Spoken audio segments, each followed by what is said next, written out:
வணக்கம் நண்பர்களே. நாம் அனுரகுமார் திசுநாயக்கா டெல்லி சென்ற விடயங்கள் தொடர்பாக மிக முக்கியமான விடயம் பாதுகாப்பு விடயங்கள் தொடர்பாக பேசியிருக்கிறார்கள். மற்றும் முக்கியமான ஒரு விடயம் இலங்கையின் நல்லிணக்கம் மற்றும் புனரமைப்பு குறித்தும் நாம் கலந்துரையாடி இருக்கின்றோம். ஜனாதிபதி திசுநாயக்கா அனைவரையும் உள்ளடக்கிய தனது நோக்கு குறித்து என்னிடம் கூறியிருக்கிறார். தமிழ் மக்களின் அபிலாஷைகளை இலங்கை அரசாங்கம் நிறைவேற்றும் என்று நாங்கள் நம்புகிறோம். அத்தோடு இலங்கை அரசியலமைப்பை முழுமையாக அமுல்படுத்தவும் மாகாண சபை தேர்தல்களை நடத்துவதற்குமான தனது உறுதிமொழியை அவர் நிறைவேற்ற வேண்டும் என்று மோடி தெரிவித்திருக்கின்றார். இது ஒரு முக்கியமான விஷயம். இந்த விஷயங்கள் தொடர்பாக நாம் தொடர்ந்தும் பேசிக் கொண்டிருக்கின்றோம்.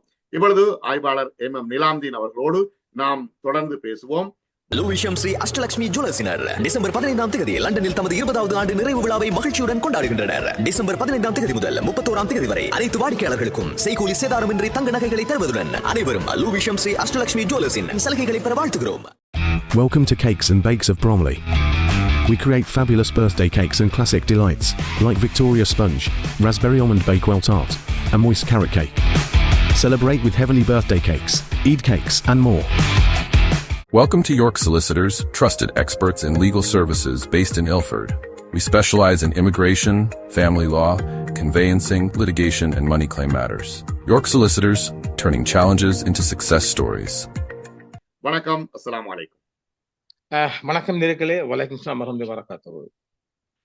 இந்திய விஜயம் மிக முக்கியமான ஒரு விஜயமாக பார்க்கப்படுகிறது. இதிலே அதானியின் காற்றாலை திட்டம் பற்றியே அதிகமாக அனுரகுமார் திசுநாயக்காவிடம் மோடி பேசியுள்ளதாக அறிய வருகிறது. இந்திய பிரதமர் அதானியின் காற்றாலை திட்டம் தற்பொழுது உச்ச நீதிமன்றத்தில் இருக்கும் பொழுது இந்த திட்டம் குறித்து என்ன மாதிரியாக பேசப்பட்டுள்ளதான தகவல்கள் இப்பொழுது வந்திருக்கின்றன. முதலாவது இந்தியா அழைத்ததே அதானியின் திட்டத்தை அமுல்படுத்த வேண்டும். என்னால் அந்த அதானியின் காற்றாலை திட்டம் பற்றியே அதிகமாக அவங்க பேசுவதற்கான காரணம் நிறைய இருந்திருக்கிறது. அதுக்கான முழு காரணம் நாங்கள் சொல்ல போனால், வடபகுதியில் அதானியின் காற்றாலை குறித்து 5 FR வழக்கில் நாங்கள் ஏற்கனவே அதானி விடயமாக ஒரு முற்றுமுழுதாக நேர்காண அலசி இருக்கின்றோம். அந்த விடயத்தை இப்போ நாங்கள் தொட்டு சொல்ல இருக்கின்றோம். வடபகுதியில் அதானியின் காற்றாலை திட்டம் கொஞ்சம் 5 FR வழக்குகள் நடந்து கொண்டிருக்கின்றது. வழக்கு பிப்ரவரியில் வருகின்றது. இங்குதான் நிற்கின்றது அதானியின் விடயம். என்ன விடயம்? பிப்ரவரியில் வழக்கு வருகின்றது. வழக்கு இந்த 5 நிறுவனங்கள் என்பது 5 FR என்றால் ஃபண்டமெண்டல் ரைட்ஸ், மனித உரிமை மீறல் வழக்கு தான் போட்டுக்கிறாங்க. வனவிலங்கு மற்றும் இயற்கை பாதுகாப்பு சங்கம், அரச முதலீட்டு வாரியம், சுற்றுச்சூழல் ஆணையம் உள்ளிட்ட பலரை எதிர்மறையாக குறிப்பிட்டு வழக்கு தாக்கல் செய்யப்பட்டிருக்கின்றது. இந்த வழக்கு இந்த வழக்காளிகள் தரப்பு வெற்றி பெறக்கூடிய வாய்ப்பும் இருக்கு. இதை நாங்கள் சொல்லி இருக்கின்றோம். வழக்கு குறித்து நாங்கள் பார்க்க போனால் முற்றுமுழுதாக சொல்லாவிட்டாலும் இந்த வழக்கு இந்த 5 FR போட்டவங்கள் சார்பாக வெற்றி பெறதுக்கான பல வகையான வாய்ப்பை நாங்கள் தொடர்ந்து சொல்லி, அதுக்கு எங்களுக்கு இனிமேல் சொல்ல நேரம் போதாது. அதாவது இந்த மன்னார் மாவட்டத்தில் விடத்தல் தீவு பகுதியை வனப்பகுதியிலிருந்து விலக்கிய குற்றம், அதாவது இந்த வனப்பகுதியில இருந்தால் போரஸ்ட்ல இருந்து தன் இஷ்டப்படி விலக்கிற நிறைய அந்த வழக்குக்குள்ள லீக்கல் பாயிண்ட் இருக்குது. இதுல வேடிக்கை என்னவென்றால், இந்த வழக்கு வெற்றி பெற போகின்றது சட்டம் அதிபர் நினைத்தால் வழக்கை எந்த பக்கமும் திருப்பலாம். இது குறித்து மிகவும் ஆழமாக டெல்லியில் பேசி இருக்கின்றார்கள். அநேகமாக இதில் நாங்கள் சுருக்கமாக இது வழக்கு விடயம் இல்லையா, நாம் சிக்கலில் தப்பிக்கொள்ள வேண்டும் என்றால் பொடி வைத்து பேசுகின்றோம். இது குறித்து அஜித் டோவல் அவர்கள் சில லீக்கல் விடயங்களை பேசி இருக்கின்றார். அதெல்லாம் நாங்கள் அடிக்கடி சொல்லுவது என்ன, பலமான ஆட்சி பலவீனமானவர்கள். இந்த வித்தையில ரணில்கிட்ட காட்டலாது. வேக எந்த ராஜ மகாத்தாண்டவன் வந்தாலும் எந்த ராஜா வந்து ரணில்கிட்ட அசைச்சி வெல்ல முடியாது. இவங்கள் சில விடயங்கள் இவங்களுக்கு புரியல என்பதாலும் ஜனாதிபதிக்கும் சில விடயங்கள் இது எவ்வளவு தூரம் தாக்கம் செலுத்தும் தெரியவில்லை. இந்த அதானி விடயத்தில் இந்தியா ஒரு நல்ல ஒரு முடிவு பெற்றிருக்கின்றது. அதனால் இந்த வழக்கு அநேகமாக மாற்றம், அந்த சட்டம் அதிபரின் ஒரு திட்டத்துக்கு அமைய வேறு விதமாக மாற்றப்பட வாய்ப்பு இருக்கின்றது. இந்த விடயம் மிகவும் இரகசியமாக பரமரசமாக நாங்கள் சொன்னாலும் கூட இரகசியமாக பேசப்பட்டிருக்கின்றது. இந்த வழக்கு உச்ச நீதிமன்ற கேஸ் என்பதாலும் சட்டம் அதிபர் சம்பந்தப்பட்டிருப்பதாலும் நாம் இதை முழுதாக சொல்லாவிட்டாலும் ஓரளவு மக்கள் இதை புரிந்து கொள்ளுங்கள். அதானியின் திட்டம் வடக்கில் நிறைவேறும். நாம சொல்லியிருந்த அந்த நேர்காணலில் வழக்காளி தரப்பில் வெற்றி பெற வாய்ப்பு இருக்கின்றது. இப்போது நேற்றைய டெல்லி பயணத்தின் பிற்பாடு அதானியின் திட்டம் முழுதாக வடக்கில் நிறைவேறும் ஒரு முடிவாக நீங்கள் பார்த்துக் கொள்ளலாம். ஆனால் இப்ப வடக்கு கிழக்கு பகுதிகளில் சீனாவும் மிகவும் அக்கறை காட்டுகிறது. இப்ப சோலார் பேனல் போட வேண்டும் அல்லது காற்றாலை மின் திட்டம் தொடர்பாகவும் சீனாவும் அக்கறை காட்டுகிறது. அதைத்தான் நாங்கள் சொல்லியிருக்கின்றோமே. அதாவது இப்ப அங்க சீனா அங்க ஒரு உழவை இன்னும் கொண்டு வரலாம் இல்ல. இந்தியாவை வாட்ச் பண்ண இந்த கல்பாக்கம் நாங்க ஏற்கனவே சொன்ன கல்பாக்கம் பகுதியெல்லாம் கூடங்குளம் கல்பாக்கம் பகுதியில நேர வாட்ச் பண்ண வேண்டிய தேவை சீனாவுக்கு இருக்குது. அது நாங்க சொன்னோம் விசாகப்பட்டினம் வரையும் போகுதென்றால் அப்போ வடக்குல இருந்து நாங்க இன்னொரு வீடியோ சொல்லிக்கோம் அதானியின் அந்த காற்றாலைக்குள் சக்தி வாய்ந்த இந்த இன்வெஸ்ட் உளவு இது போட போறாங்க ராடார். இதைத்தான் சீனாவும் பிடிச்சிட்டு நாங்க ஏற்கனவே அதாவது சில விடயங்களை நாங்கள் முன்கூட்டியே சொல்லுவோம். அது 5 மாதம் கடந்து நடக்கலாம், 6 மாதம் கடந்து 5 தினங்கள் கடந்து வரலாம். எனவே நாங்க ஏற்கனவே சொல்லிவிட்டோம் இது வடக்கில் சீனாவுக்கும் இந்தியாவுக்குமான ராடார் போட்டி. இந்த ராடார் போட்டி என்பது என்ன? அவங்களுக்கு இந்த கூடாங்குளம் அவங்களோட இந்தியா கல்பாக்கம் விசாகப்பட்டினம் வரையும் பார்க்கணும் அவங்க. ஆனா இவங்க என்ன அதை முறியடிக்கணும் இவங்க. எனவே இவங்க 2 பேருக்குமான போட்டி அத்தான் குரூப் வந்துகிட்டு மிக கூடுதலாக தண்ட காற்றாலைக்குள்ள சக்தி வாய்ந்த சேட்டலைட்டுகளை பொருத்த போகின்றார்கள். அது எங்களுக்கு ஒரு சேதம் இல்லை. அவன் சீனா பார்க்க போறான், இந்தியா பார்க்க போறான்.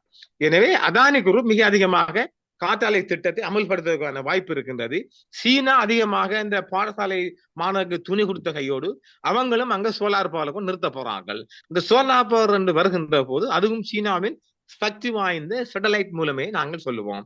எனவே அங்கு சீனாவும் இந்தியாவுக்குமான போட்டி 2 பேரும் 2 தராசில் நாங்க தராசில் நிற்கிறா போல அவங்களும் தராசில் நிற்க வேண்டிய தேவையோடு வந்திருக்கின்றது. முக்கியமாக இந்த பயணத்தில் ஈழத்தமிழர்கள் சார்பாக என்ன விடயம் அங்கு பேசப்பட்டிருக்கிறது? தமிழர்களின் விடயம் என்று சொல்லுவது தமிழர்களின் விருப்பங்கள் தொடர்பாகவும் 13வது சரத்தில் கூடுதல் அதிகாரங்கள் வழங்கப்படும் என்று தான் எதிர்பார்ப்பதாக மோடி மஸ்தான் ஜி தெரிவித்திருக்கின்றார். தமிழர்களின் சுய விருப்பம் நம்ம சொல்ல போனார் அவரை கட்டாயப்படுத்தலையே. நீங்க கூட செய்வீங்க அண்டு ஐ ஹோப் பாக்கறே ஒழியே அவர் அதை செய்யுங்க இதை மாநசபையை கலைக்காதங்கன்னு சொல்லலையே. அங்கு தமிழர் சார்பாக ஒரு கண் துடைப்பாகத்தான் நான் இதை பார்ப்பேன். இந்தியா தமிழர் சார்பில் எந்த ஒரு முயற்சியும் செய்யவில்லை. முற்றுமுழுதாக அழைத்தது அவங்கள என்ன இந்தியா, அதாவது இந்த வடகிழக்கின் கடல் பிரதேசம் இந்தியாவின் பாதுகாப்பு பிரதேசம். இதை நான் அடிக்கடி சொல்லும் விடயம் ஒரு பாதுகாப்பு பிரதேசம். அந்த பாதுகாப்பை நாங்க இந்தியா எப்படி பயன்படுத்தலாம்? 2வது இந்த சேட்டலைட்டுகள் விடயம். 3வது அதானியின் காற்றாலை அவர் உழைப்பு ஒரு பக்கம், மறுபுறம் அது இந்தியாவின் பாதுகாப்பு தங்கியிருக்கு. எனவே இந்தியா தன் இறையாண்மை கொண்ட ஒரு நாட்டுக்கான தேசிய பாதுகாப்பு நலன் கருந்தியை அழைத்திருக்கிறது. தமிழர் சார்பாக பேசல. இப்ப தமிழர் சார்பாக அவர் இப்ப நாங்க என்ன சொல்லுவோம்? இப்ப அவர் சொல்ல தமிழர்களை விருப்பம் தமிழர்களை விருப்பம் என்பது என்ன? அதாவது மாகாண சபை இல்லையே.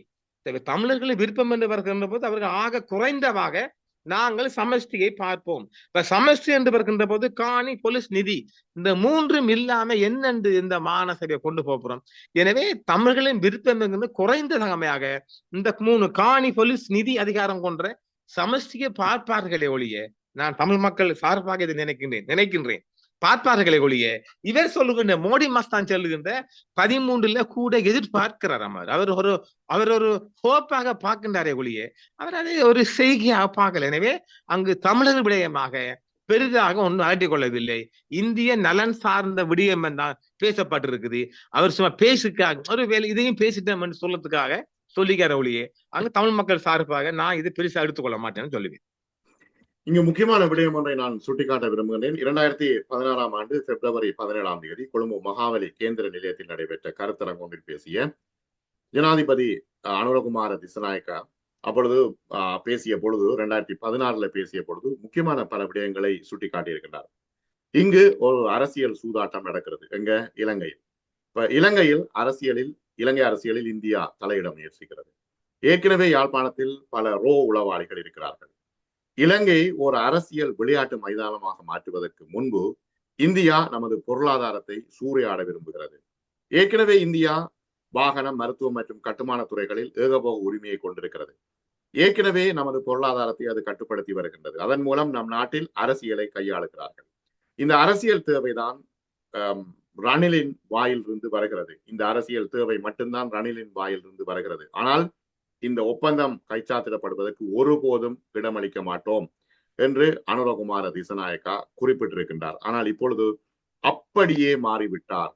ஆனால் இந்த மாற்றம் என்ன விடயத்தை காட்டுகிறது?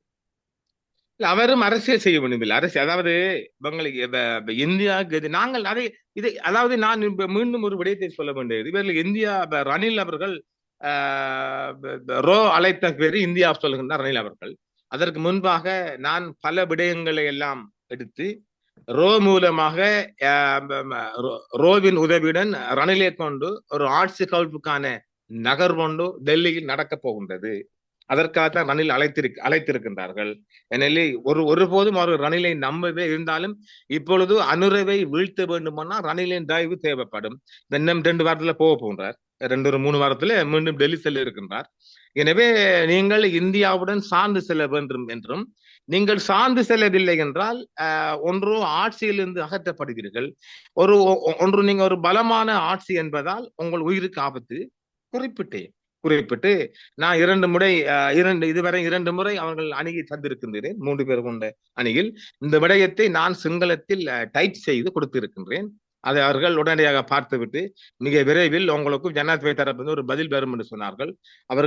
இவர் இந்தியா செல்வதற்கு முன்பாக அவருடைய செக்ரட்டரி சைன் பண்ணி கடிதம் அனுப்புகின்றார்கள், ஆலோசனை ஏற்றுக்கொள்ளப்பாங்க, இதை நீங்கள் அனுரா 1 என்ற லெட்டர் மூலம் காண்பீங்கள். நான் அதை பல விடயங்கள் சொல்லியிருந்தேன். அவர்கள் அதை கேட்டார்களோ இல்லையோ, எனக்கு பட்டதை நான் சொல்லியிருக்கின்றேன். ஆனால் நான் நினைத்தது போல் டெல்லியில் நடந்திருக்கின்றது பல விடயங்கள். இந்த விடயங்கள் எல்லாம் பார்க்கின்ற போது அனுரே அவர்கள் இந்தியாவின் பக்கம் முற்றுமுழுதாக மாறிவிட்டார். இது அவர் உயிர் ஆபத்திலிருந்து முதலாவது தப்புகின்றார். 2வது ஆட்சிக்கும் ஆபத்து வராது. என்ன, இந்தியாவின் ஒத்துழைப்பு ஒன்று இங்கு இல்லை என்றால் ஆட்சிக்கும் ஆட்சியாளர் ஆபத்து என்பதை நான் மீண்டும் மீண்டும் சொல்லுவேன். எந்த எல்லைக்கும் நாங்கள் இந்த பதிலுக்கு சொல்லுவோம், எந்த எல்லைக்கும் நாங்கள் சொல்லுவோம். எனவே அவர் உயிர் தங்கிறீங்கன்னு இல்லை, ஒரு தேவை ஒன்று இருக்கிறது. அனுர் அவர்களின் உயிரை பாதுகாக்க வேண்டிய பொறுப்பு என்ன கேட்டா இந்த நாட்டின் ஒவ்வொரு மகனுக்கும் இருக்கின்றது. அனுரை அவர்கள் இந்த நாட்டின் சொத்தாவத்தான் நான் பார்க்கின்றேன். எங்களுக்கு ஒரு தேவை இங்கு இல்லை. எனவே இந்த நாட்டில் மக்கள் ஓரளவு சரி பஞ்சத்தில் விடுபட்டு வாழ வேண்டுமானால் அனுரவின் ஆட்சி ஒன்று தேவைப்படுகிறது என்பதை எமது மக்கள், அதிகமான மக்கள் புரிந்து கொள்ளுங்கள். எனவே நான் மீண்டும் மீண்டும் ஒன்றை செல்லுவேன், இந்தியாவுடன் ஒத்து செல்ல வேண்டிய இவருக்கு ஒரு ஆபத்து. இதை நான் அழகாக தெளிவாக சொல்லியிருக்கின்றேன், ஏற்றுக்கொண்டிருக்கிறார்கள். அந்த வகைத்தான் இந்தியாவில் சில விடயங்கள் நடந்திருக்கின்றது, எதிர்காலமும் நடக்கும். அந்த வகையில் அவர்கள் மாறி இருக்கலாமே. இந்தியாவுக்கு விரோதமான ஆட்சியாளராக இங்கு பயணிக்க முடியாது. இந்தியாவுக்கு ஆட்சி இல்லாம அமெரிக்காவின் பக்கம் போகணும். இப்ப அமெரிக்காவோட மிக அதிகமான ரோ அதிகாரி கொழும்பித்தான் முகாமிட்டு இருக்கின்றார்கள். எனவே இந்தியாவுடன் இணைந்து செல்வை தவிர வேறு மாற்று வழியில் இல்லை. அவருக்கு உங்களுக்கு தெரியாது, சமாந்துறையில் ஒரு மீட்டிங்கின் போது இந்த புறாவில் ஒரு இந்த ரெட் இது ஒன்று, அந்த பல்ப் ஒன்று கட்டி பசங்க சும்மா இரவில மேய விடுறது. அவர் அந்த மீட்டிங்ல பேசி போகக்குள்ள அவரை பாதுகாப்பு அதிகாரிகள் வந்து காதுக்குள்ள புசுத்தோன்னே சரியா பயந்துட்டார். உண்மையை சரியா பாவப்பட்டேன் நான், சரியா பயந்துட்டார். தகனப்பல சொல்லியிருந்தார், நாங்கள் இங்க உள்ள போலீஸை நம்புகின்றோம், படையை நம்புகின்றோம் என்று ஒரு ஒரு ஒரு ஒரு விதமான பேச்சை கொண்டு அவர் அந்த முகமெல்லாம் மாறிட்டாரு. நான் முற்றுமுழு அவதானிச்சேன். அவருக்கு அந்த அச்சம் இருந்துச்சு. சம்மாந்துறை அது ஒரு முஸ்லீம் ஊர்லயா அது நடந்துச்சு. அது அப்படி ஒன்றும் இல்லை, புறாவில இரவில் இல்லாத டோர்ச் லைட் ஒரு இந்த ரெட் லைட் ஒன்று கட்டி மேய விடுறது. அது போன உடனே அது சின்ன பசங்களுக்கு முனிசிபாலிட்டி பண்றது, அதை போன உடனே ஏதாவது இந்த டைனமைட் மாதிரி இந்த வெடிகுண்டுகள் ஒரு 300 கிராம் கொண்ட ஆட்சிதான் சொல்லி பயந்துட்டாங்க. அது பிறகு போலீஸ் எல்லாம் பிடிச்சி அதை சரி கொண்டுட்டாங்க. அப்படி அவர் பயந்தார். எனவே என்ன பொறுத்த வரைக்கும் அனுரை அவர்களின் உயிர் பாதுகாக்கப்பட வேண்டும் எந்த நோக்கமும் ஒளி வேற எந்த நோக்கமும் கிடையாது. அவர் கொஞ்சம் அவர் ஒரு 10-20 ஆண்டு வாழணும். எனவே அந்த நோக்கத்துக்கு எழுதி அதுக்கான ஒரு தகுந்த பதில் அளித்திருக்கிறார்கள். அதை இதை மக்களுக்கு காட்டுங்கள். அதே போன்று டெல்லியில் நான் கொடுத்த நிறைய இப்ப மக்கள் நினைப்பாங்க, ஆமா இவர் பெரிய அமெரிக்க உளவாளி, இவர் ஐடியா கொடுத்துட்டாங்கன்னு இந்த நக்கல் நெய்யாண்டி பண்ணுவாங்கல்ல. இன்னும் ஒரு விடயத்தை சொல்கின்றேன். நான் இந்த சாகலை அவர்களும் இதை நம்பர் 2 லெட்டர்ல காட்டுங்க. சாகல் அவர்கள் வந்தவுடன் சாகலை விட நான் மிக நெருங்கி செயல்பட்டேன். கொஞ்சம் விடயங்களில் பதவி இல்லை, தொழில் இல்லை. அதுல சொன்ன ஒரு விடயம் என்ன, இந்த லோக்கல் போடியை கலைங்க, இந்த உள்ளூர் ஆட்சியை கலைத்தங்கண்டால் மாதம் இவ்வளவு லாபம் கிடைக்குன்னு, ஒரு வருடம் போல கிடைக்குது. சும்மா இவங்களுக்கு நீங்க டேட் எக்ஸ்டென்ஷன் பண்ண தேவையில்லை, உடனே கலைச்சிட்டு நீங்க சும்மா டேட்டை சரி கொடுத்து தேர்தலில் போகலாம்னு அதை செஞ்சிருந்தாங்க. பல விடயங்களில் சாகல் அவர்கள் அந்த அடிக்கடி சாகலை சொல்லுவது, உடனடியாக லெட்டர் போன உடனே அடுத்த கட்டம் அவர் வேலை பார்ப்பார். அடுத்த கட்டம் அந்த மது போதை, இந்த போதை பஸ்களை பிடிக்க வச்சேன் நான் தான் மிக அதிகம். அதுக்கும் நான் தான் காரணம். இதை அந்த அந்த செங்கல்ற காட்டலாம், மக்களை காட்டலாம். அந்த அந்த அந்த அந்த போதை வஸ்துக்கள்லாம் இவர் இந்த ஐஜி மூலம் பிடிப்பதற்கான முழு ஆலோசனை நான் வழங்கியிருந்தேன். அடுத்த ஆட்டமாங்க தேர்தல் வைக்காதவங்க நீங்க தோத்து போவீங்க. அப்ப லோக்கல் பாடி, மாகாண தேர்தல், பொது தேர்தல், ஜனாதிபதி தேர்தல், இந்த 4 தேர்தலையும் சேர்த்து 4000 கோடி லாப கணக்கு இருக்கு. ஐயம சொல்லுங்க, தேர்தல் வைக்காங்கன்னு பல முறை சொன்னேன். நான் கேட்டுக்கொள்ளலாம். அவங்க பல முறை சொல்லல, அவங்க வெல்லலாம நம்பிக்கையில் இருந்தாங்க. நான் சந்திச்ச ஒவ்வொரு நிமிடங்களிலும் அவரை சொல்லுவது, சார் தேர்தலுக்கு போகாதாங்க, தேர்தல் நீங்க தோத்து போவீங்க. தேர்தல் யார் யாருக்கு தேவைப்படுது? அனுரைக்கும் சஜித்துக்கு தான் தேவைப்படுது என்று அவங்க தான் ஆட்சிக்க பாக்குறாங்க ஒழிய எங்காவது மக்கள் தேர்தல் வேண்டி ஒரு ஆர்ப்பாட்டம் செஞ்சாங்களா? செய்யலையே. தேர்தலை கேட்டு ஒரு பிக்கெட்டும் செஞ்சாங்களா? செய்யலையே. நீங்க மக்களுக்கு நல்லதை பண்ண பாருங்க, விலையை குறைக்க பாருங்க. இன்னும் அடிச்சு சொன்ன உங்களை 5 ரூபா 10 ரூபாய்க்கு மேல உங்களால குறைக்க முடியாது. சாதாரணமா பொருளியல் பற்றி ஒருத்தருக்கு வழங்கும் இல்லை உங்களோட எக்கனாமிக். நீங்க உங்களோட இன்னமும் சேர்ந்தேன், உங்களோட உள்ளூர் உற்பத்தியை நீங்கள் பெருக்காத வரைக்கும் நீங்க ஐஎம்எஃப் போட்டு அடிமை ஆயிடுவீங்க. உங்களால கடைசி வரை முன்னேற முடியாது. உள்ளூர் உற்பத்தியை பண்ணுங்க. இவங்களுக்கு தான் சொல்லுங்க அனுர பாட்டிக்கும், நீங்க உள்ளூர் ப்ரொடக்ஷனை செய்யாத வரைக்கும் நீங்க ஐஎஃப் விட அடிமை. இப்ப வடிவேல் சொல்லுவாங்கல்ல, ஒரு அடிமை சிக்கிட்டான்டாப்பல், உங்களுக்கு ஒரு ஐஎம்எஃப் கொண்ட அடிமை சிக்கிட்டு அதுகிட்ட கையேந்துவீங்க. தொடர்ந்து அவன் தரமாட்டான். இப்ப எப்போது உங்களுக்கு இருக்க போகுது? இந்த பணங்கள் கட்ட வேண்டிய ஒரு காலம் வரப்போது, அதனுடைய ஆட்சிக்குள்ளாம் வரப்போகுது. அங்கதான் இருக்க போறான், அங்கதான் சந்திரன் நிக்கிறான். எப்ப கட்டுவீங்க? இந்த ஒரு 3 வருஷத்துக்குள்ள இந்த வாங்கின கடன் இருக்கு போகல மிகவும் மோசமான நிலை கொண்டு வரும். இப்ப கடனை வாங்கி வாங்கி சாப்பிடுறீங்க, நல்லா இருக்கும். கடனும் வட்டியும் கட்ட போல உங்களோட கழுத்தை பிடிக்கும். அப்பதான் இந்தியா தேவைப்படும். எனவே இது குறித்து நான் சொல்லியிருக்கிறேன் நிறைய. எனவே இந்த மாதிரி சில விடயங்கள் அந்த சாகலை கையாளுவது மிகவும் வல்லவர். அவர் நல்ல ஒரு மென்மையான போக்கு கொண்டவர். ஆறுதலாக கேட்டு மன்னிக்கணும், டீ எல்லாம் உட்கார வச்சு டீ கொடுத்து அனுசரிச்சு இந்த விடயங்களை கேட்டு இந்த வெரி ஷோர்ட் நாங்க ஸ்டார்ட் பண்ண சொல்லுவாங்க. இந்த பாட்டு தங்கவேல் பாட்டு எங்கள்கிட்ட எல்லாம் தெரியுமே. அப்படி இருந்தாலும் இந்த பாதுகாப்பு விடயத்தை நான் மிகவும் உம்முரமாக விடுவல் இல்லை. இந்த விடயம் அவருக்கு போய் சேர்ந்த மன்னத்துல குறியா இருந்தேன். அதுவும் இந்த டெல்லிக்கு போறதுக்கு முந்தி எந்த விடயம் போகணும்னு மிகவும் குறியா இருந்தேன். அதுவும் அடைஞ்சிட்டு சந்தோஷப்படுறோம். எனவே இலங்கை அரசாங்கத்தை பொறுத்த வரைக்கும் எந்த ஆட்சியாளர்கள் வந்தாலும் நாங்கள் மீண்டும் மீண்டும் பதிவு செய்வது, இந்தியாவை வெறுத்து இந்தியாவை ஒதுக்கி உங்களோட ஆட்சி செல்ல முடியும். என்றால் கடல் ரீதியாக நாங்க தொடர்பட்ட ஒரு நாடு. அது மட்டுமில்ல, எங்களுக்கு இந்த நெருக்கடியான காலகட்டங்களிலும் இந்தியா எங்களுக்கு உணவளித்த நாடு, தேவைக்கு பூச்சிந்த நாடு. உடனடியாக 6 பில்லியன் $6 பில்லியன் டாலர்ஸ் கொடுத்து எங்களை கரையேற்றின நாடு. ஒருபோதும் நாம அதுக்கு, அதாவது ஒரு விடயம் இருக்குது, தமிழர் விடயத்தில எங்களுக்கு இந்தியாவோட சேரையில, அது ஒரு விடயம். எங்க நாட்டு தேசிய நலன் கருதி நாங்கள் இந்தியாவுடன் பயணிக்க வேண்டும். இதை நான் அடித்து இயம்பாக சொல்லி வந்தேன் அனிதா அவர்களிடம். அவரை கேட்டார இல்லவோ நான் அழகா ஆணித்தரமா கொடுத்திருந்தேன். இந்த டெல்லியில் நடந்த இந்த 3 நாள் சம்பவத்தை எல்லாம் பார்க்கின்ற போது நான் கொடுத்த நிறைய விடயங்கள் அரங்கேறி இருக்கின்றது. காலப்போக்கில் பார்க்கலாம். மாகாண சபையை ஒழிக்க வேண்டும் என்று ஜேவிபியின் பொதுச் செயலாளர் சில்வின் சில்வா சொல்லுகின்றார். ஆனால் அடுத்த ஆண்டில் மாகாண சபை தேர்தல் நடத்த உள்ளதாக அனுரகுமார திசாநாயக்கா மோடியிடம் உறுதி வழங்கியுள்ளார். அப்படியானால் இப்ப டில்வின் சில்வாவின் கருத்துக்கும் அனுராவின் இந்த உறுதிப்பாட்டுக்கும் இடையில் முரண்பாடு இருக்கிறதே, அதை நீங்கள் எப்படி பார்க்கிறீர்கள்? உண்மை அது முரண்பாடு. நாங்கள் ஏற்கனவே சொல்லியிருக்கின்றோம், டில்வின் அவர்களுக்கும் அனுர் அவர்களுக்கும் ஒரு பனிப்போர் விடையும் கசிந்து போயுள்ளது. பாருங்க, பாருங்க, இந்த பனிப்போர்ல இதை ஆதாரமா சொல்றோம். இதுதான் அந்த பனிப்போருக்கான ஆதாரம். இப்ப இவரு பெருசு டில்வின் சில்வா சொல்லுது, மாகாண சபை ஒட்டுமுழுதான் ஒழிக்க, நானும் உடன் ஒழிக்கப்பட வேண்டும். இப்ப மோடி மஸ்தான் ஜிகிட்டு சொல்லிக்க, நாங்கள் வருகின்ற செப்டம்பர் மாதம் அளவில் நாங்க மாகாண சபை நடத்த போகும். அதை இந்தியா சொல்லத்தான் நடக்க போகுது. எனவே 2 பேருக்கும் ஒரு முரண்பாடு இருக்கின்றது. இவர் டில்வின் சில்வா விட்டுரும், அவர் அந்த பழைய சித்தாந்தத்தை விட்டு விலகுவாரானால் அனில் அவர்கள் இந்தியாவுடன் இணைந்து நல்ல ஒரு ஆட்சி கொண்டு வாய்ப்பு இருக்கின்றது. 2 பேருக்குமான ஒரு முரண்பாடு தான். இந்தியா கொடுத்த அந்த அவருக்கு கொடுத்த இந்த செங்கம்பல வரவேற்பில தன்னை மறந்து சொன்னாரோ மறக்காம சொன்னார் தெரியல. அவரும் அந்த மாகாண சபை ஒழிக்கப்படும் நிலைப்பாடுலாம் இருந்தார். ஆனால் இப்போது இந்தியாவுடன் உறுதி கொடுத்துகின்றார். இந்தியா மெல்ல மெல்ல அவரை தன்னை கட்டுப்பாட்டு கொண்டு வருகின்ற போது இந்தியாவில் ஆட்டுவித்தால் யார் ஒருவன் என்ற பாட்டு மாறி ஆடப் போகின்றார். ஆனால் எல்லாவற்றுக்கும் ஆடுறாரோ இன்னும் தெரியல. இந்தியா தன்னை பாதுகாப்பு நலனைத்தான் உள்நோக்குது. எங்களுக்கு நல்ல செய்யறது, தமிழனுக்கு நல்ல செய்ய வரல. அது எங்க வடகிழக்கு அவர் நன்மையா பார்க்கல. அதை நான் சொன்னேன், இவங்க இந்தியாவுக்கு போறோம். நான் அந்த 3 நாளுமே சொல்லியிருந்தேன், நீங்க என்னத்தை கொண்டு போறீங்க? இந்தியா பொறுத்த வரைக்கும் அது அவன் நாட்டு கொள்கை தானே பார்ப்பான், அவன் நாட்டு பாதுகாப்பு தானே பார்ப்பான், அவன் நலங்கதி தானே. அது தப்பே இல்லையே. 100க்கு 150 சரிதானே. நான் ஒரு ஸ்ரீலங்கன், எந்த நாட்டு நன்மை தான் பார்ப்பேன். நான் இந்திய நன்மையை பார்ப்பேனா? அப்ப இந்திய ஆட்சியாளர்கள் எப்போதும் அந்த நாட்டு மக்களின் இறையாண்மைக்கு ஆதரவான கொள்கையை கொண்டவர்கள். அந்த நாட்டு இறைமைக்காக அவன் நன்மை தானே பார்ப்பான். நீங்க ஸ்ரீலங்கா டீம் ஒண்ணு உடுத்துக்கு வெள்ளையும் சொல்லாம போனீங்கல்ல, மானம் கட்டு போனீங்களோ இல்ல மானம் இல்லாம போனவங்களோ எனக்கு தெரியா. என்னத்தை கேட்டீங்க? என்ன நலம் கேட்டீங்க? எதுவுமே கேட்கலையே. இதைத்தானே நான் சொல்லி கொண்டிருந்தேன். உங்களுக்கு ஒண்ணுமே, நீங்க எல்லாம் தங்கவில் மாதிரி தானே, எல்லாம் எனக்கு தெரியுமென்று போனீங்க. நீங்க என்னத்தை கொண்டு போனீங்க? அதை நான் இப்ப கொடுப்பேன். நான் மிக விரைவில் வடகிழக்குல இந்தியாவால என்னென்ன திட்டங்கள் செய்யலாம் என்பது எனக்கு ஆல்ரெடி செய்யப்பட்டது இருக்குது. சிம்பிளா ஒரு காப்பி எடுத்து கொடுப்பேன் நான். அது என்ன செய்யறாங்கன்னு பார்ப்போம். வெங்கடையும் வண்டவாளத்தை கொண்டு வர வேண்டிய தேவை நமக்கு இருக்கு இல்லையா? இல்ல வெங்கட வண்டவாளம் நாங்க தண்டவாளத்தை ஏற்றுற வேலை இருக்குல்ல. எனவே நாம இந்த ஆட்சி விமர்சித்தாலும் இந்த ஆட்சி நீண்ட காலம் நிலைக்க வேண்டும் என்ற கொள்கை நாங்கள் இருக்கிறோம்.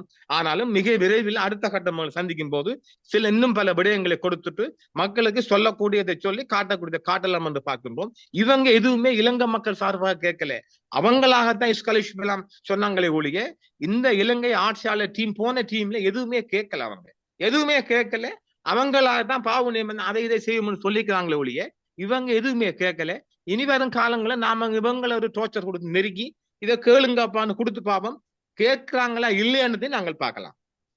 நீங்கள் பல நேர்காணல்களில் சொன்ன விஷயம் என்னவெனில், இந்தியாவின் பாதுகாப்புக்கு குந்தகம் விளைவிக்கின்ற எந்த விஷயங்களையும் இலங்கை ஈடுபடாது. இந்தியாவின் பாதுகாப்புக்கு பிரச்சனை விளைவிக்கின்ற வகையிலே எந்த ஒரு செயல்பாட்டையும் இலங்கை மண்ணில் இருந்து அனுமதிக்க மாட்டோம் என்பதை பிரதமர் மோடியிடம் அனுரகுமார தற்பொழுது உறுதி அளித்திருக்கின்றார். இது தற்பொழுது எல்லா ஊடகங்களிலும், இந்திய ஊடகங்களில் முதன்மை செய்தியாக வந்திருக்கிறது. இந்த விடயத்தை நீங்கள் ஜனாதிபதி தேர்தலுக்கு முன்னரும் பின்னரும் பல முறை சொல்லியிருந்தீர்கள். இப்பொழுது அந்த விஷயம் பேசப்பட்டிருக்கிறது, சிலாகிக்கப்படுகிறது இல்லையா? உண்மைதான். அதாவது நான் கொடுத்த விடயத்துக்கு அது பொதிந்து இருக்கின்றது. அதாவது நான் அவங்கள பேசி எழுத்து மூலம் கொடுத்த விடயங்கள் அவன்தான் உண்மைதான். அப்போது அது ஒரு வெளிவராத செய்தி தான். இருந்தாலும் டெல்லியில் அப்போது அனுர எம்பியா இருந்த போது ஜனவரியில் கூப்பிட்டார். டெல்லி அழைத்த போது அதே கருத்தடைத்தான் தெரிவித்திருந்தார். இப்போதும் அதைத்தான் சொல்லி இருக்கின்றார். அதாவது மோடி மஸ்தான் கருத்து தெரிவித்த போது, இது நல்லா கேட்டுக்கொள்ளும் மக்கள், நான் கடந்த நேர்காணல் சொல்லியிருந்தேன், இலங்கையின் பாதுகாப்புக்கு உறுதுணையாக நிற்கும் இந்தியா நிக்குமா? இங்கதான் மோடி நிற்கின்றார். அதாவது இலங்கையின் பாதுகாப்புக்கு உறுதுணையாக இந்தியா எப்போது நிற்கும் என்று நேற்று வெளிப்படையாக எல்லா மொழிகளில் வந்த ஊடகத்தில் மோடி மஸ்தான்ஜி சொல்லுகிறார். இந்த விடயம் இதுவரை எந்த ஆட்சியாலும் இந்தியா சொல்லவில்லை என்பதையும் நாம் சரியா பாருங்க. அதாவது இலங்கட பாதுகாப்பு விஷயத்தில் இதுவரை எந்த ஆட்சியாலும் பாதுகாப்பும் பாய் துறக்கல. இந்த தடவை அனுர போனவுடன் மோடி மஸ்தான் பாய் துறந்திருக்கின்றார். குறிப்பாக அனுரவின் பாதுகாப்பில் இந்தியா அதிக கவனம் செலுத்தும் என்று எடுத்துக்கொள்ளலாம். இதான் நீங்க ஹைலைட்ஸ். அதாவது கொழும்பில் உள்ள நேரடியாக அதிபர் அனுரவின் பாதுகாப்பில் அதிகூடிய அக்கறை சொல்ல போகின்றது. இதுதான் நாங்கள் உங்களுக்கு தருகின்ற மிகவும் இரகசியமான செய்தி. டெல்லியில் மிகவும் இரகசியமாக கையாளப்பட்ட செய்தி. நாங்கள் ஒரு மெயில் மீது அதை பிடித்து தந்திருக்கின்றோம். இந்த செய்தி உங்களுக்கு எப்ப வரப்போது நான் அறியேன். அதாவது இன்னும் ஒரு 4 மாதம் கடந்து வரலாம், 6 மாதம் கடந்து வரலாம். இலங்கை அதிபரின் பாதுகாப்பில் அதிக கவனம் செலுத்த போகின்றது. இப்ப நீங்க கேட்க போறீங்க, என்னடா இலங்கை ராணுவம் இருக்குது, ஏன் பாதுகாப்பு இவங்க கொடுக்கணும்? அங்கேயும் தான் மோடி நிற்கிறார். இந்த விடயத்தை நாம் எழுத்து மூலம் நான் சமர்ப்பணம் செய்திருக்கின்றேன். ஏனெனில் இலங்கைக்கு பல விடயங்கள் அரங்கேறும் சாத்தியக்கூறு இருக்கு.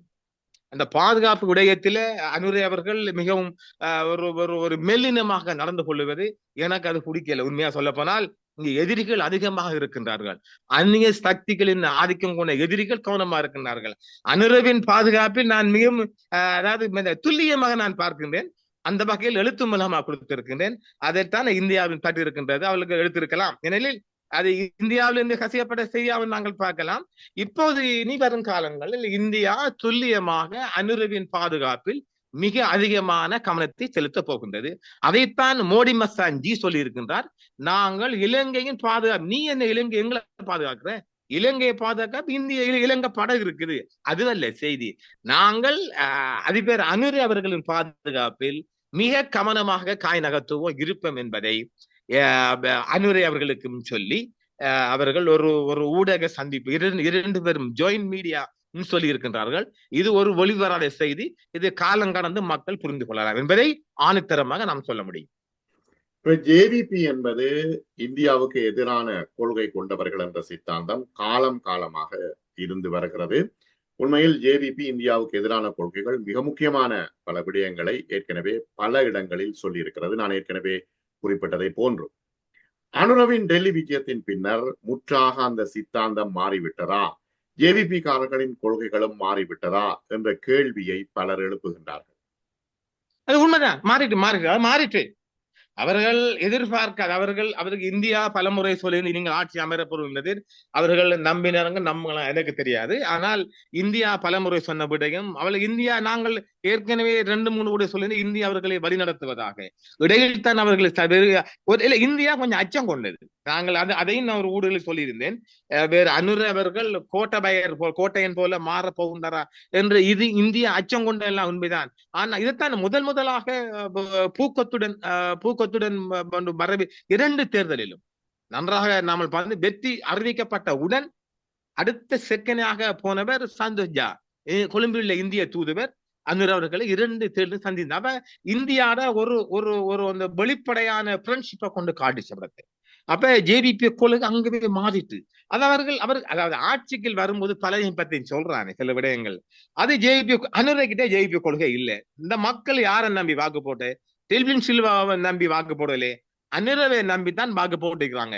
அவர் மக்கள்ல பல விடயங்கள் அவர் நம்பிக்கை கையாளுவார். கொஞ்சம் பொறுமை காக்கணும். இப்ப பாருங்க, இந்த ஸ்பீக்கர் விடயத்தில் சபாநாயகர் விடயத்துல பெருசி கடும் ஒரு எடுப்படுத்தார். நாங்க விளக்கம் கொடுப்போம், இதுல எனக்கு சரிப்பட்டு வர நான் முகம் நீட்டணும், நாடாளுமன்றத்துல நான் தான் முகம் நீட்டும், நீங்க முகம் நீட்டல என்றால் அவர் ஃபைட் பண்ணிக்கிறார். அந்த அளவில் அவர் முதலாவது வெற்றி பெற்றிருக்கின்றார். பெருசி என்ன சொன்னாலும் அவர் மக்களுக்காக செயல்படணும், அதுக்காக மக்களுக்காக எல்லாம் செய்வார். அவரு ஜேவிபி சித்தாந்தம் இல்ல, சீனத்தி சித்தாந்தம் இல்ல, ஆட்சி ஒன்று வந்திருக்குது, மக்களுக்காக செய்ய பார்க்கின்றார். இந்தியாவோட அனுசரணை 100% இருக்க போகின்றது. பாலாறு சேனாறு ஓடுதே இல்லையோ, அது முடிந்த வரைக்கும் இவங்க என்ன கேட்டாலும் இந்தியா கொடுது. நீங்க உங்களுக்கு கேட்க பக்கல நாங்க என்ன செய்ய, இந்தியா பொறுத்தவரை இங்க என்ன கேட்டாலும் கொடுக்கும். நீங்க உங்களுக்கு கேட்க தெரியா, அங்க நாங்க என்ன பண்ண, இந்தியாவுல நீங்க எதை கேளுங்க கொடுக்கும். நாளைக்கு வந்து இறங்க போகுது, அரிசியெல்லாம் இறக்கி விட்டு இந்தியாவுல நீங்க நேற்று போனீங்க, கூப்பிட்டாங்க, என்னத்தை கொண்டு போனீங்க, நீங்க எதையுமே கேட்கல. நீங்க ஒரு நீங்க சொல்லுங்க பாப்போம், யாராவது ஒரு தமிழ் எம்பி கேளுங்க, இந்தியாவுக்கு போனீங்க, வடகிழக்கு மக்கள் நலன் கருதி வடகிழக்குக்கு வர இலங்கைக்கு வர பிரிக்காம எங்கிட்ட மக்கள் நலன் கருதி என்னத்தை கேட்டீங்க, ஏதாவது கேட்டீங்களா? வடகிழக்கு நிறைய இந்த உள்ளு உற்பத்தி எல்லாம் பண்ணலாம், இந்த லோக்கல் ப்ரொடக்ஷன் நிறைய செய்யலாம். அப்ப ஐஎம்ஓ கையெழுத்த குறைக்கலாம், என்னத்தை கேட்டீங்க? உங்களுக்கு தான் தெரியாது, எல்லாமே எனக்கு தெரியுமான்னு போறீங்க. இல்ல நான் மிக விரைவில் இந்த லோக்கல் ப்ரொடக்ஷன் சம்பந்தமான எனக்கிட்ட நிறைய ப்ரொபோசல் இருக்குது, அதை அவங்களுக்கு சமர்ப்பிப்பேன், என்ன சொல்லாங்கன்னு பார்ப்போம், வெளிப்படையா சொல்லுவோம். இதுக்கு பிறகு அவரை பத்தி எதுவும் பேச போறோம் இல்ல, நாம் இதுதான் ஒரு ஃபைனலாக கடைசியாக இன்னும் ஒரு 2 ப்ரொபோசல் அவங்களுக்கு கொடுக்கலாம். அடுத்த சந்திப்பு டேட் தரல, அவங்க தந்தாங்கன்னா சந்திக்கக்குள்ள இதை கொடுப்போம். இதுதான் இருக்குது வடகிழக்குல இந்தியாவுக்கு என்னென்ன பண்ணலாம்ன்றது எனக்கிட்ட நீண்ட கால திட்டமா இருக்குது. இதை எப்படி உங்களோட காசு பணம் தேவையில்ல, உங்களோட ரிசோர்ஸ் மட்டும் போதும், இந்தியா வந்து இறங்கும். இந்தியாவோட எதுவும் கேட்கல, இந்தியா ஏராளமான விடயங்கள் பேசியிருக்குது. கட்டம் வரக்குள்ள நாங்க மக்களுக்கு சொல்லுவோம், நிறைய மக்கள் சார்ந்த விடயமாக அவங்கள பாதுகாப்பு கருதி நாங்க மீண்டும் சொல்றோம். நான் நீண்ட காலம் இது பார்த்து ஆர்டிக்கல் மொழி இருக்கிறேன். இலங்கையின் வடகிழக்கு என்பது இந்தியாவின் பாதுகாப்பு பிரதேசம். அதுல திருகோணமலை 2 கண்கள் என்றால் வடகிழக்கு ஒரு கண்ணா, திருகோணமலை ஒரு மெயின் கண்ணு, அதான் அந்த பிரதான கண்ணுன்னு சொல்லலாம். எனவே அந்த கண்ணைத்தான் இந்தியா குத்திருக்கிறது. அப்ப சம்பூர்ல ஆரம்பிக்க போறாங்க, இன்னும் பல இடங்களுக்கு கொண்டு வர போறாங்க. அதே போன்று கிழக்குல சீனா கால் விரிக்க போது ஒரு சோலார் பவர் திட்டத்தை நாங்க அதை முறியடித்து இந்தியா பக்கம் திருப்ப வரோம். இப்படி பல வகையான நகர்வுகள் இலங்கைக்கு நடக்க போகின்றது. இந்த மாதிரி விடயங்கள்ல உயிர் ஆபத்து வர வாய்ப்பு இருக்குது. அதை நான் அழகா திட்டத்தெளிவாக சொல்லி இருக்கேன். இந்தியா முழுதாக இலங்கையின் பக்கம் நிற்கும் போது, அதே போது அனுர நிற்க போதார், ஒரு சித்தாந்தம் இல்லை, ஜேவி சித்தாந்தம் இல்லை, மக்கள் நலன் சார்ந்த ஒரு அரசியல் மாதிரி அவர் மாற்றி செல்ல போகின்றார்.